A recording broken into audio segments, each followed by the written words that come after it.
A wonderful gentleman named Chris Haefner, and that's spelled Haefner. He is the founder of the Lancaster County Fossils and Mineral Club, also the author of the book The Silver Mine, which highlights more information on this area in Lancaster County, Pennsylvania, which is an amazing area. About a century and a half ago in Lancaster, Pennsylvania, there was one of the most important metal producing mines in the eastern United States. Ore deposits containing nickel, chromium, silver enriched lead, which is an argentiniferous galena, a lead sulfide, were extracted and widely dispersed in this area in three widely dispersed areas and sites: the Gap Nickel Mine on the eastern side of the county, the Wood Chrome Mine along the southern border of the county, and the state's famous Pequa Silver mines, located about 7 miles south of downtown Lancaster, respectively. So please bear with the volume. There are times when he's not speaking into the mic perfectly. You may have to adjust the volume to hear all the information. But this is valuable history from a man who gave tours of the mine back in the 70s when he was a much younger man, and has a valuable insight in this area on the mine and the history and the general area. So with no further ado, I will let you enjoy the first part of this video. You can sit down though. But when I give lectures, I'm different in that even though I'm a geologist, really a paleontologist, a real one, I add history to everything, because the names and the faces and the times and the reasons why things happen matter a lot. And if you leave them out, you got huge gaps and holes in what really happened and why it happened and what were the consequences of it. This property right here is the oldest silver mine in the east coast of the United States, where they were going after the silver. It's a silver ore, okay, so it's argentiniferous galena, and all the silver that's found in the United States, including Nevada and Idaho, where they're mining silver now, is in this type of an ore. Native silver, pure silver, can be found in Canada and Mexico. Mexico had the biggest, longest lasting silver mine in the world, that people don't realize that, because when history goes away, it doesn't get talked about. And that was in Juan Janito, the Valencia mine, which is now, they lease it out to guys like you. You can go in there and pay a lease to go in there, and they collect beautiful amethyst crystals. I buy from that mine because I have an international company that I start people in business with this material. Oh, really? Yeah. Well, I definitely have to keep in contact with you. One of the things that I do, I got 10,000 specimens at home. I just got a load in from the Juan Janito mine. It's a UNESCO site. But cool. The advance of the mines, not all of it was categorized as World Heritage. But people don't realize that was the most prominent silver mine in the world for a long time. In the United States, we're mining silver productively in Idaho. Did you read about your mines there? I've been in it, yeah. Okay. I've been in the Lucky Friday mine over a half mile down. It goes almost a mile. When they process the silver, is it near your house? Anywhere near? Wallace, it's about an hour drive. If you're there, you'd go work there someday. When they process the silver in those mines, and Idaho included, they make them into 300-pound urea bars, what they call it, which is 99% pure. It could be processed. Usually what's left in there is gold. Usually a little bit of gold, which is a good byproduct to have. Yeah. They make 300-pound bars because that way the employees can't steal it. Yeah, right? Hard to put it in your pocket. Pick up 300 pounds, even though you're a judo. No, you can't. With my legs, I can. Well, you'd have to carry it to the trunk of your car. So you kind of can't do that. That's the one purpose why they do that. Right. So nobody can steal anything from the process. We just stayed in the hotel in Pittsburgh, and it was the old Federal Reserve. And in the basement, there's a scale. The employees would come in, and they would have to get weighed before and after they left. Yeah, really? Yes, so they're not stealing gold or Yeah, silver. and what gold is an ounce is up there. So Yeah. it does matter. It's funny. We've had gold in Pennsylvania, but only as a byproduct. The Cornwall mine, they don't really have records anymore, but they produced a lot up there. But that's not what they were after. They were after iron. But there was a lot of mineral mix up there, so they got gold too. Here there was some, not a lot. You wouldn't go after it. But the thing about this mine is that made it unique to the whole country.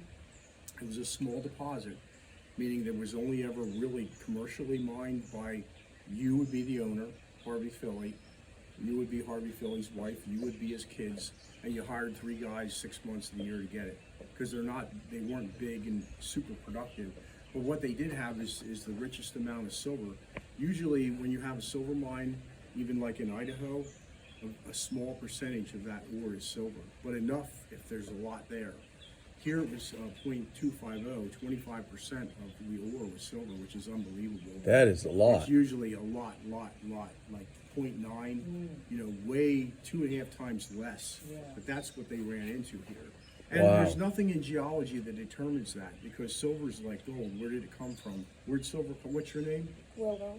What is it? Willow. Willow. That's a nice name. Where does silver come from? God. Okay, you're right. Silver comes from the universe, like gold. It's not produced on the earth, okay? There's nothing that chemically happens to produce silver or gold here. It's either here or it's not, and it either comes up to the surface or it's not. These came up in early thrust 500 million years ago, when molten metals would be thrust up because of fracturing in the earth, and that's how we got the deposit here. Just like 10 miles, 12 miles from here, we had I had to bring any nickel ore. And our nickel ore, if you read into our literature, come on over and look at this. This is where we got our first nickels from in the world. This is pyrrhotite. There's 2 types of compilation ore at an old Amish man farm, and these are composites right here. Can you hold it? Then can you hold it? These ore combinations, they're iron and nickel predominantly. There's hornblende crystals in there. Hornblende, yeah. Yeah, hornblende was produced because when the metal thrusts came up, they contacted water, and hornblende forms from water contact from a hot and molten metal. So Isn't that beautiful? Yeah, this That's was a my beauty, favorite. huh? Nice terminated point. These pieces right here, I just wanted to show you for what's around here. Yeah. Like we could have, if we had a better time, we could have done something. And you can see these. Let's see a good piece here. Look at the little shiny crystals. They're graphite crystals. They had graphite mines in the 1800s up until 1960 at the next county to the east in Chester County. Yeah, it's got copper in it. Yeah, that's another one. These are the graphite crystals. When we were on a property that used to be the pay house. Yeah, those are cool. And we dug and excavated. Oh, is that silver in there? That's Little mica. Oh, mica. Okay, this is what I wanted to show you. Yeah. Like on another time, we Little could have bit, went yeah, after the little bit. graphite crystals and He'll blue tell us. quartz. We have copper over in Adams County. We have a copper mine over there. Yeah, This it's is native copper This right is there. this is the nickel ore where the first 5-cent coins from America came from, produced right over in the Amish country now. Isn't that cool? And these are tourmaline crystals in this green chlorite schist. You see the black crystals in there? Yeah, are these? the Yeah, same? same thing. These Oh, are in nice. green schist. So these are at the bottom of the county line near Maryland.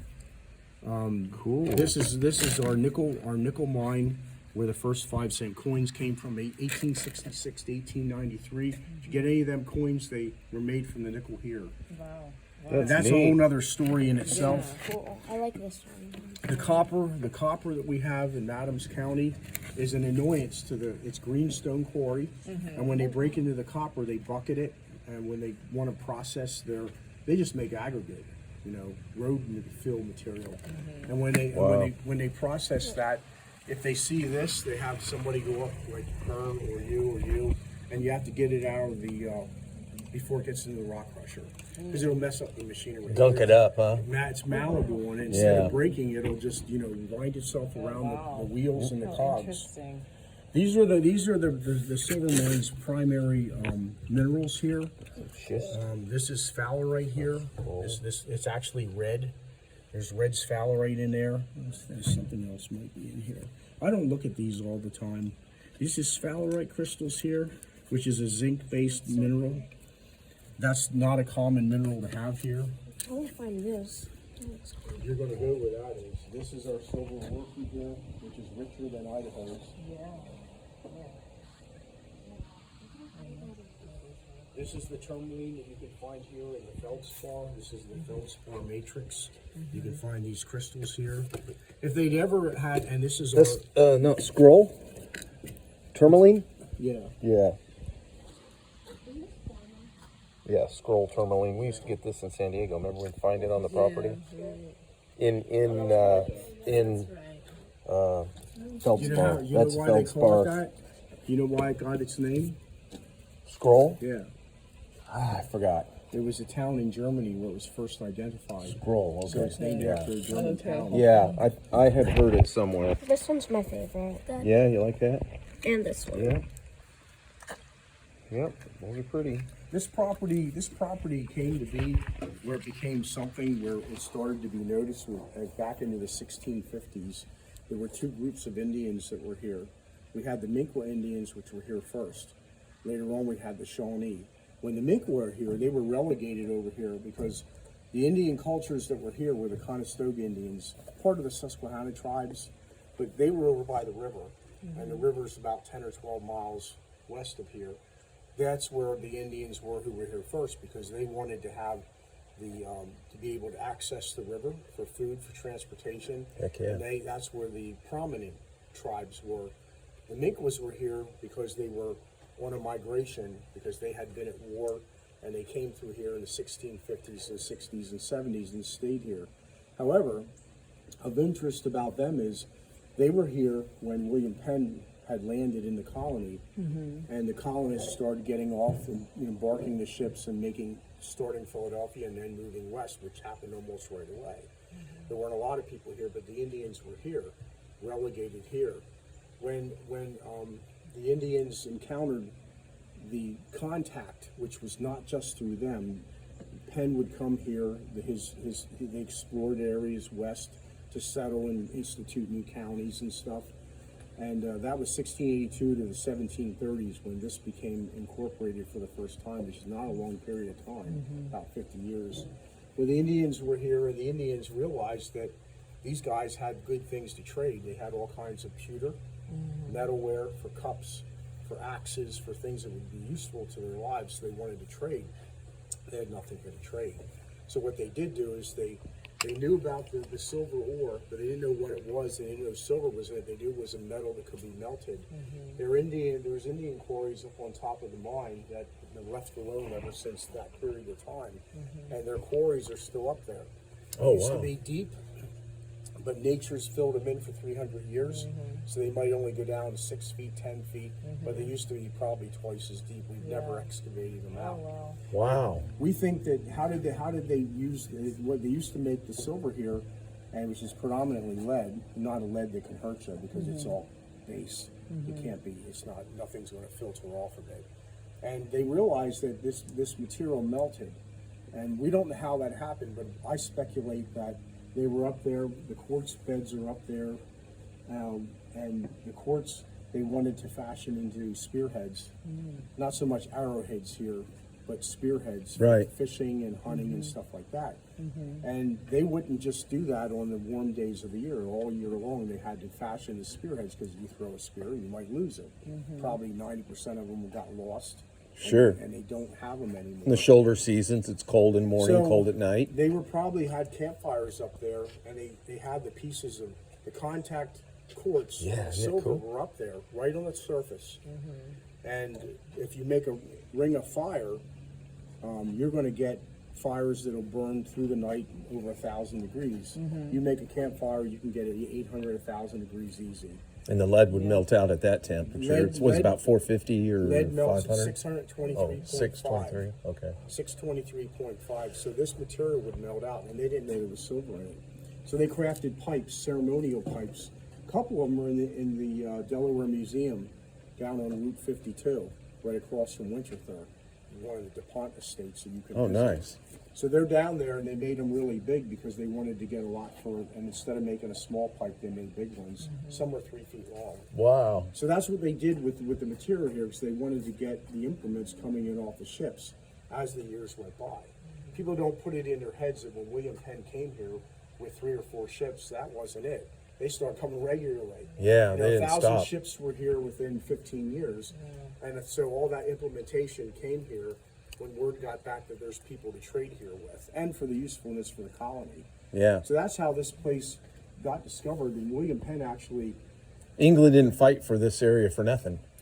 William Penn sent an expedition to try to find where are these local Indians at, where are they at, and let's find them. So he actually sent an expedition in 1709, a couple men and an interpreter, to what anybody who thought they could speak what the Indians spoke here, especially the Conestoga Indians. They never found the place because, you know, in the days before roads, there were no McDonald's or Dunkin' Donuts along the road. You're coming. We've talked about that, you know, just the amazing abilities of people back then to Do you really think go across. without roads that you would find this little hole in the wall? Yeah, Heck no. It would be No. a shot in the dark. Heck no. So- I in fact, there was a kind of a semi-lost spot for road night, and it took me like 4 trips all day long to find it with San Diego? verbal directions. Right. What's road night? Road night is Oh, a you mean- manganese, Oh, you mean the mineral? the mineral, yeah. I think you're talking about some kind of app to find. No, stuff. but to find a mineral, Yeah. which we're talking about minerals, and I mean it took me forever to go up. I think it took 3 or 4 trips before I finally located. No, this was in the San Gabriel Mountains up in the backside of Wrightwood up there, and I had a lot of verbal direction from people who had been there decades and decades and decades ago. What about the pink one that you found? That's the road night. Oh, It has road night black- is a usually pink. has black in it too. yes. That's the You manganese. found one Yeah. in San Diego, though, right? By the I did. That's a different one. That wasn't lost though. That I mean, was just closed. You do go into your local areas to find material. Where do you find do. where you are? well, I haven't done a lot where I'm at, but we found star garnet or garnets, huckleberry garnets, where they dig it out. Garnet. I don't know Is it the. almandine, andradite? It's probably an andradite. I would guess, but Iron in it does have an iron. Yeah, it's reds, but some of them are kind of a purplish. They call them huckleberries, and some of them have 4 or 6 stars on them. But I haven't been fortunate enough to get one with stars. We've been fossil digging. We did dig for fossils, mostly leaves, but occasionally a fish. Right. There's a lot of old volcanic basalt in the area. I have found a specimen with copper and some raw silver on it, and I posted that I'd found raw native silver in Idaho, and somebody's been arguing with me online saying that that's not possible, and it's like, all you got to do is look at the mining records, and you can see that millable silver is at several of the mines. Millable means it's going to be pieces. No, they're not giant nuggets or anything, but there's pieces, you know. So, yeah, that's what I've done in Idaho so far. we've only Not been there much. 4 years. And we've been really busy. Yeah, and our So I haven't done a lot of mining there. I've done tons of mining in California, That's what we're Arizona, not Utah so much, New Mexico. What's your goal though? My goal as an individual? To fill up the basement, or Well, the idea is to get more desert. You know what? The idea is to get more desert in your backyard than there is desert in the desert, right? Yeah. If you're a true rock hound, that is the goal. But I've given away. I mean, do you Tons and intend tons. to start a business? Do you want to go? Well, to we lectures? do a little on the side, but It's his hobby. it's my serious hobby, dream job. I mean, I've done wheeling and dealing with people who are in Brazil, Colombia, for the Peruvian Peru for the Peruvian opal and I just bought turquoise I and just bought a collection in Lancaster in May 8th, and the guy died a year ago, and he left all these polished slabs, 1,000 of them, and the whole room was filled with them, and we bought it out. Included with that, we didn't analyze it because I was thinking about the transaction through the slabs.